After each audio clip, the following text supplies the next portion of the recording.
ভিডিওটা দেখে সত্যি মনটা ভরে গেল। প্রাণীর সাথে মানুষের কি সুন্দর সম্পর্ক। কিন্তু আফসোস মানুষের সাথে মানুষের ভালো সম্পর্ক হইল না।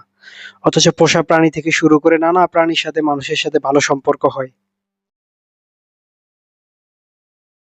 যদি মানুষের সাথে মানুষের ভালো সম্পর্কই হইতো, তাইলে পত্রিকা খুললে, টিভির সামনে বসলে, ফেসবুক ওপেন করলে, ইউটিউব ওপেন করলে প্রতিনিয়ত এত খুন, মারামারি এগুলার নিউজ দেখা লাগতো না, এগুলা সামনে আসতো না। দেশে যে কি পরিমাণ খুন, মারামারি, কাটাকাটি, হানাহানি হইতেছে, এগুলো যারা সোশ্যাল মিডিয়াতে অ্যাক্টিভ তাদেরকে তো বলতে হয় না, তারা এমনিই বোঝে দেশের পরিস্থিতি যে কতটা খারাপ। বর্তমান সময়টা কেমন যেন খুব ভয়ঙ্কর। মানুষ মানুষকে সামান্য স্বার্থের জন্য মানুষ মানুষকে খুন করে ফেলে। এদিকে একটা ভিডিওতে দেখলাম পোলাপান কারেন্টের খুঁটি থেকে উঠে কারেন্টের তার ধরে ঝুলতেছে, পানিতে লাফাচ্ছে।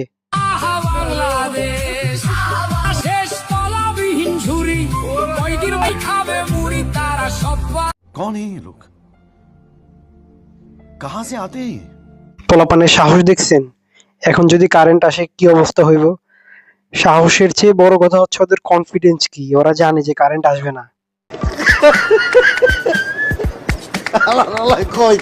এদিকে আরেকটা ভিডিওতে দেখলাম আইনমন্ত্রী সংবাদ সম্মেলন করা অবস্থায় কারেন্ট চলে গেছে। বেলেবেল অফেন্সে বেলিজে